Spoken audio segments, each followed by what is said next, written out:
Bonjour et bienvenue sur l'Audace d'être moi, le podcast qui te donne des clés pour t'accomplir. Je suis Alexia Ferrantelli, j'ai été psychothérapeute et je suis maintenant coach de vie. Je partage avec toi des concepts pour élargir ta réflexion, des outils pour transformer concrètement ta vie, retrouver du sens, de l'énergie, de la joie de vivre au quotidien, des outils et des concepts pour vivre ta nature et offrir le meilleur de toi aux autres. Le podcast est disponible sur toutes les plateformes. Pense à t'abonner pour ne rien rater. Tu écoutes l'épisode 74. Il s'appelle « De la douceur ». Aujourd'hui, je te propose donc de te connecter à ta douceur. Il y a de la magie dans la douceur. Il me semble qu'on a tous besoin de plus de douceur dans nos vies actuellement. De la douceur vis-à-vis des autres, de la douceur vis-à-vis de nous-mêmes. C'est la même chose. Plus je suis douce avec moi-même, plus je suis douce avec les autres. Plus je suis douce avec les autres, plus je suis douce avec moi-même. La douceur, c'est le remède miracle pour apaiser nos résistances, pour accueillir nos émotions, leur faire de la place pour qu'elles puissent s'exprimer et se dissiper. La période que nous traversons peut générer beaucoup de peur actuellement. Et la peur peut nous éloigner de l'amour. Je t'en ai déjà parlé dans d'autres épisodes, notre cerveau est naturellement plus attiré par les informations négatives que par les informations positives. C'est ce qu'on appelle le biais de négativité. C'est une tendance que le cerveau humain a développée pour nous maintenir en sécurité quand on était en mode survie.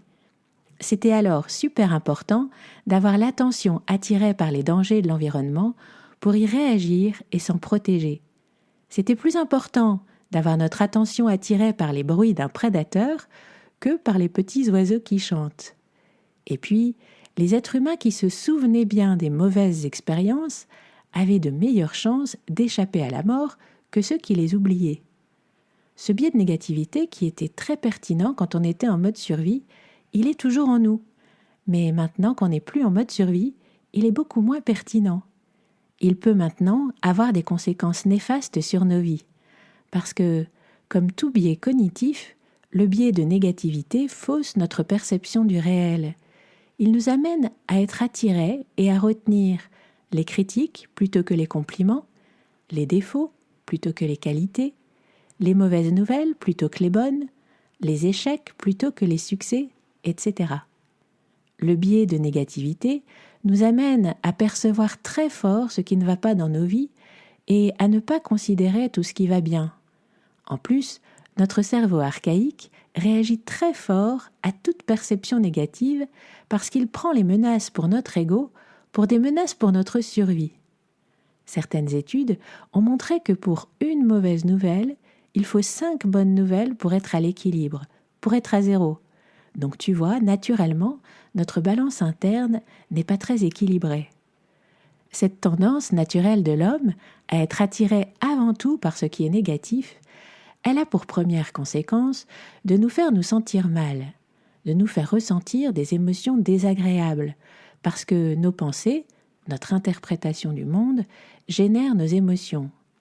Et le deuxième inconvénient de cette tendance à la négativité, c'est que quand on se représente quelque chose de façon négative, il y a de fortes chances pour que ce qu'on redoute arrive. C'est le phénomène de la prophétie autoréalisatrice, bien connu des sciences sociales et psychologiques.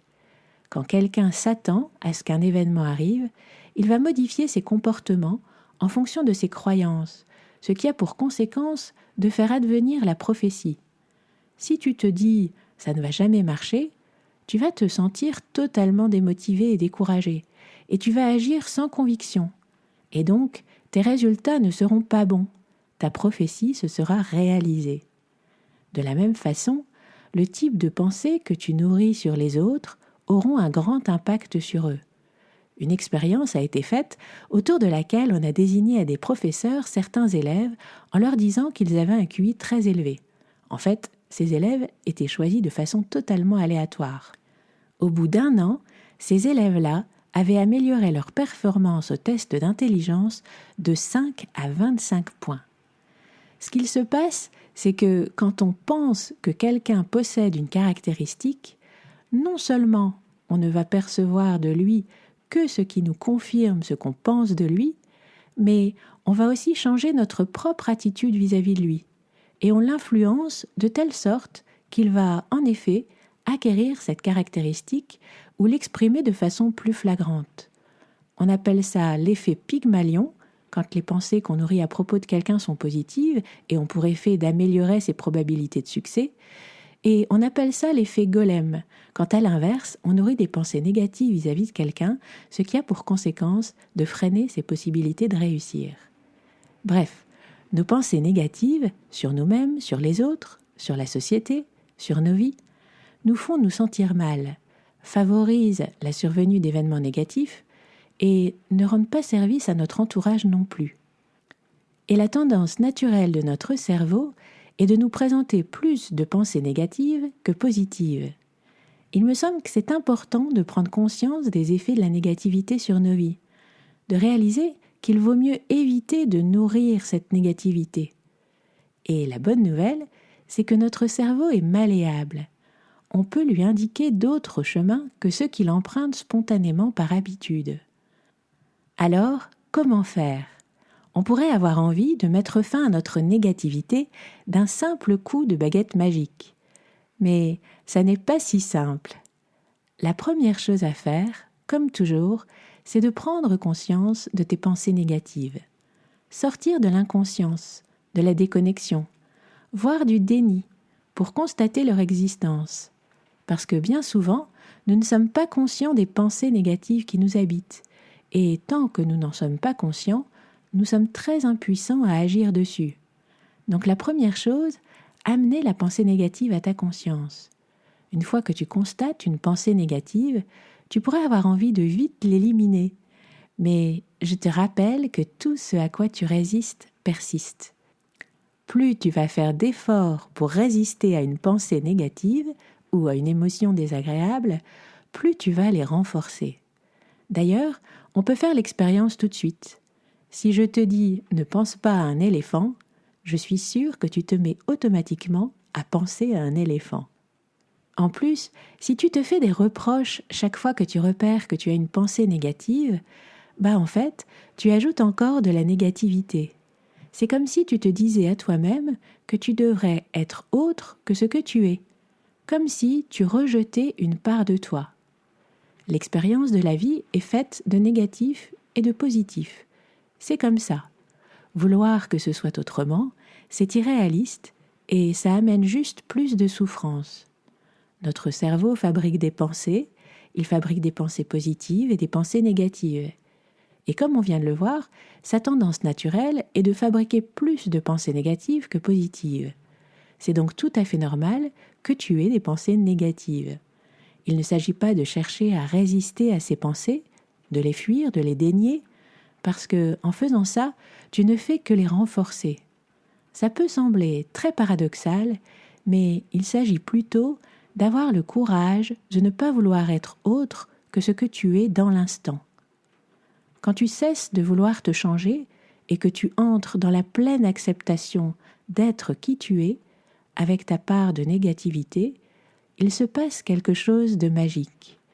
Tu ressens un grand calme, une détente. Il ne s'agit pas d'accepter tout ce qu'il t'arrive, mais d'accepter ce que cela te fait vivre, d'accepter les pensées, les émotions que ça génère en toi, ce que ça te fait à toi. Il s'agit de te permettre d'être qui tu es, comme tu es, avec humilité. Tu restes juste avec ton émotion, sans forcément vouloir donner du sens à tout, parce que ça peut alourdir encore ton expérience.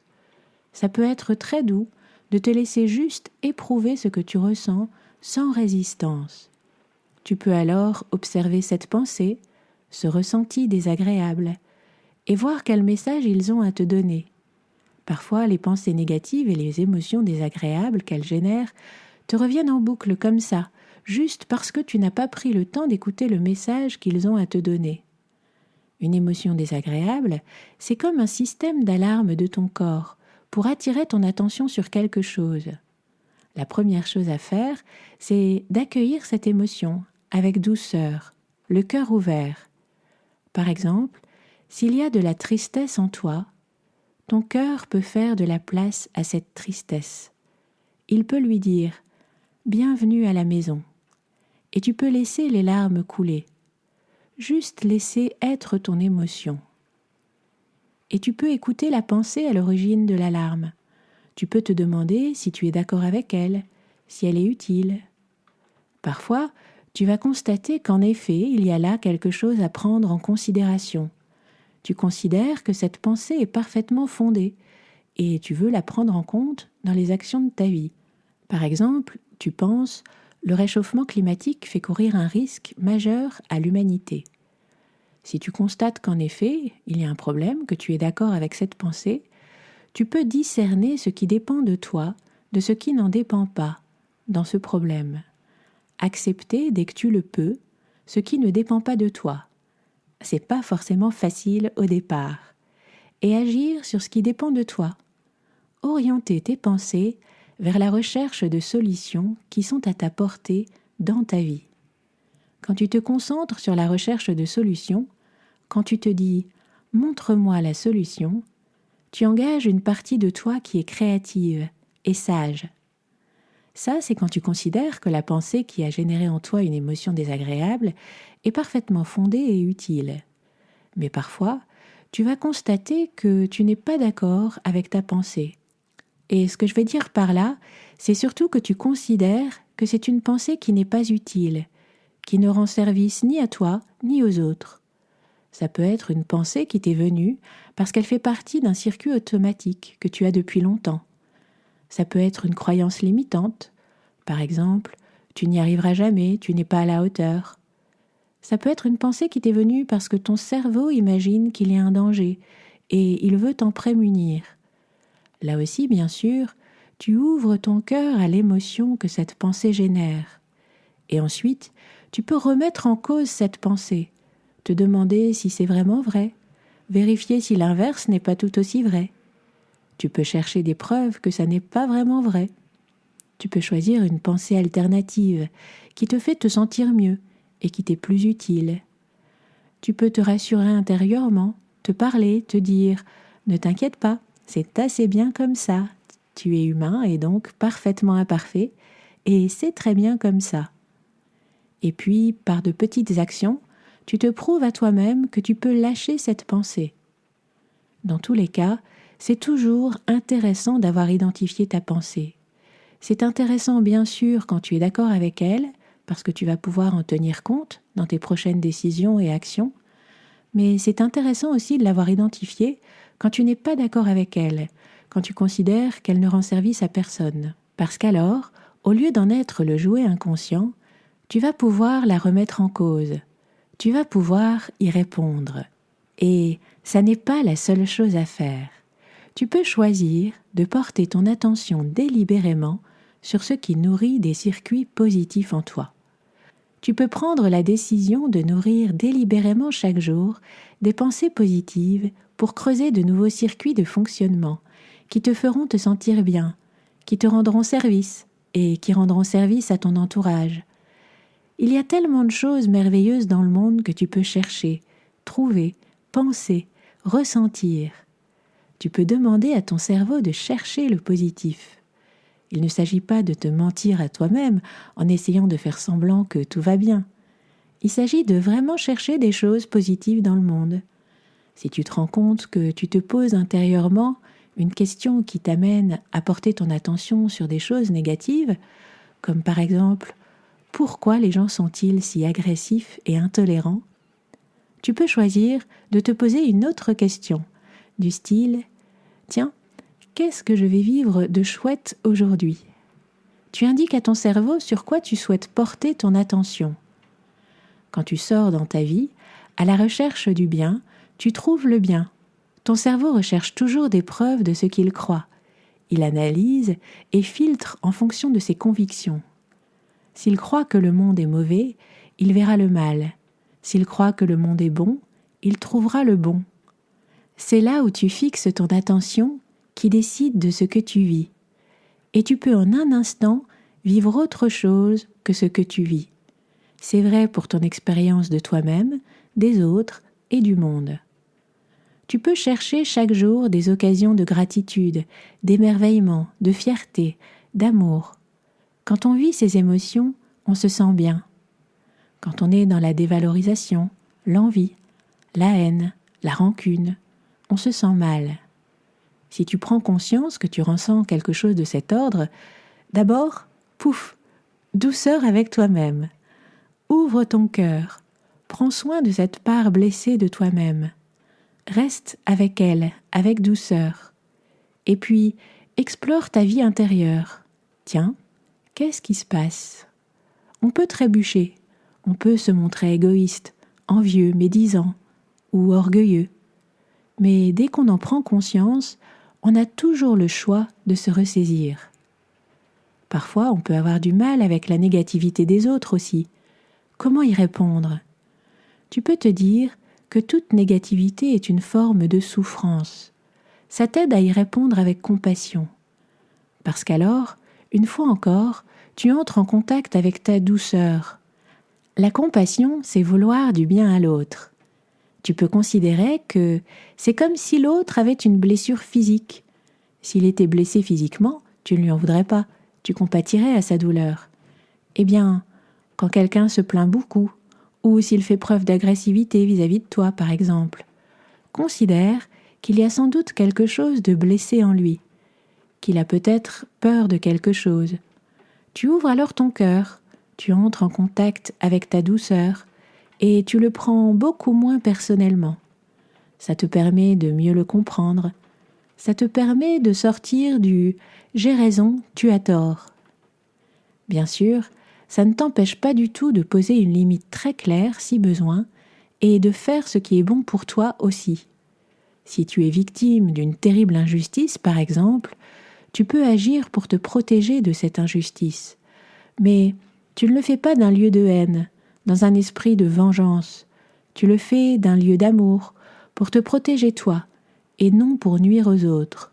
Ça te permet d'accéder à ta sagesse, de poser l'action juste. Vivre le cœur ouvert, c'est simple. C'est vivre le cœur fermé qui est difficile. Tout est bienvenu, même la douleur, et même notre résistance à la douleur. Notre cœur est assez vaste pour tout accueillir dans sa douceur. Il est comme le soleil, toujours disponible et nourricier pour tout. Mon invitation pour aujourd'hui, elle est toute simple. Laisse vivre ta douceur. Chaque fois que tu le peux, ouvre ton cœur à tout ce qui se vit en toi. Et ouvre ton cœur aux autres. Évite de nourrir ton esprit de représentation du monde qui nourrissent la haine et la peur. Cherche dans le monde ce qui est beau, ce qui est bon, ce pourquoi tu peux être reconnaissant, ce pourquoi tu peux t'émerveiller. Je te laisse avec une jolie légende amérindienne qui s'appelle Les deux loups. Un soir, un vieil Indien Cherokee raconte à son petit-fils l'histoire de la bataille intérieure qui existe chez les gens et lui dit « Mon fils, il y a une bataille entre deux loups à l'intérieur de nous tous. L'un est le mal, c'est la colère, l'envie, la jalousie, la tristesse, le regret, l'avidité, l'arrogance, la honte, le rejet, l'infériorité, le mensonge, la fierté, la supériorité et l'ego. L'autre est le bien. C'est la joie, la paix, l'amour, l'espoir, la sérénité, l'humilité, la gentillesse, la bienveillance, l'empathie, la générosité, la vérité, la compassion et la foi. » Le petit-fils songea à cette histoire pendant un instant et demanda à son grand-père « Lequel des deux loups gagne ?» Le vieux Cherokee répondit simplement « Celui que tu nourris. » Si tu aimes écouter ce podcast et que tu as envie d'aller plus loin, rejoins l'école d'auto-coaching AMACT. Chaque mois, on se concentre sur un domaine, on étudie plus en profondeur les outils et les concepts que je développe dans ce podcast et on les applique. Rejoins-nous en m'envoyant un message à l'aide de la fiche contact du site l'audace-d'être-moi.com, tout collé, sans apostrophe. À bientôt!